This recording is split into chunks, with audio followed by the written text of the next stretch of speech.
Little clip on the functioning of a turbocharger. As we can see, it has two sides, the intake and the exhaust side. The exhaust is in red, whereas the intake side is in blue. The exhaust requires a certain amount of pressure to spin the turbine at max pressure, thus allowing the intake to suck in more air for the engine. But of course, this requires the engine to perform at a certain RPM, only which it can produce max power or full boost.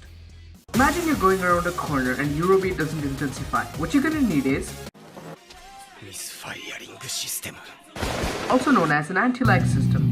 Here's a Supra doing justice to the term.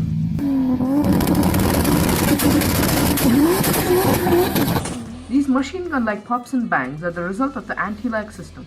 Now let me explain how the anti-lag system works. This diagram is a pictorial representation of Audi's unbuffed anti-lag system.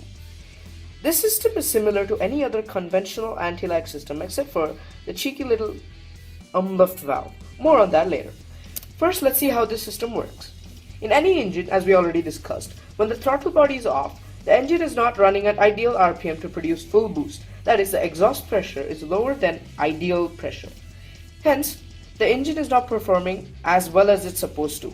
Hence, like for example, during cornering, we don't have enough boost to come out of it at full speed or max engine potential. This system works by retarding or delaying ignition timing by 40 degrees or more. This severely delays the power stroke. What this allows is the fuel injector keeps injecting fuel even when it's not necessary. Hence, a huge amount of unburned fuel is sent out directly to the exhaust manifold. The exhaust manifold is at 600 degrees or above at load and sometimes can reach even 1000 to 1200 degrees, allowing for spontaneous combustion. This combustion will give a huge explosion which will allow enough pressure to spool up the turbos. Now, how is Audi's unbuffed system special? This system allows a bypass for the air into the exhaust manifold directly.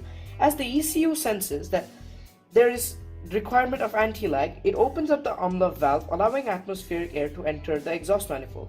This allows for a better air-fuel ratio to allow for a larger explosion, which will cause greater pressure, thus spooling the turbo instantaneously. This totally alleviates turbo lag. This system was used in one of Audi's glory cars, for example the Audi Quattro S1 E2 and many of their Group B and Group A monsters. This system was introduced in rallying in the 80s by Toyota and Audi and such. This system was way ahead of its time. However, it does have its disadvantages. The huge wear and tear causes engine failures and engine breakdown, which is very expensive to replace. Also, your neighbors might not find these sounds very appeasing in the morning. Here's an alternative. This is a diagram of Volvo's Power Pulse system which aims to alleviate the problem of turbo lag forever. This is used in one of their turbo diesels, for example the S90 and the XC90.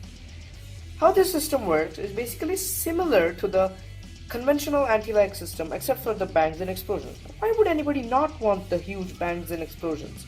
Simple. As we discussed about the disadvantages earlier, the disadvantages are more than the advantages, and for commuter cars sometimes these sounds are not required. Hence, we come across Power Pulse. Power Pulse is a very ingenious system which does not delay ignition timing or anything as such. All it does is, there's a compressor and an air tank which are connected to the exhaust manifold. What this does is, the compressor feeds off of An electric motor allows atmospheric air to enter it and be compressed. This compressed air is stored in a compressed tank, which is notified by the ECU when the driver needs the extra boost, for example in sport mode and when the throttle is off. So what this does is, when it senses that it's off, the valve opens up, allowing for the compressed air to enter the exhaust manifold. Compressed air has some fantastic properties. For example, as compressed air is heated, it expands and produces a cooling effect. This cooling effect will allow for the turbo and the internals to remain at a cooler temperature, hence less load and less pressure on them.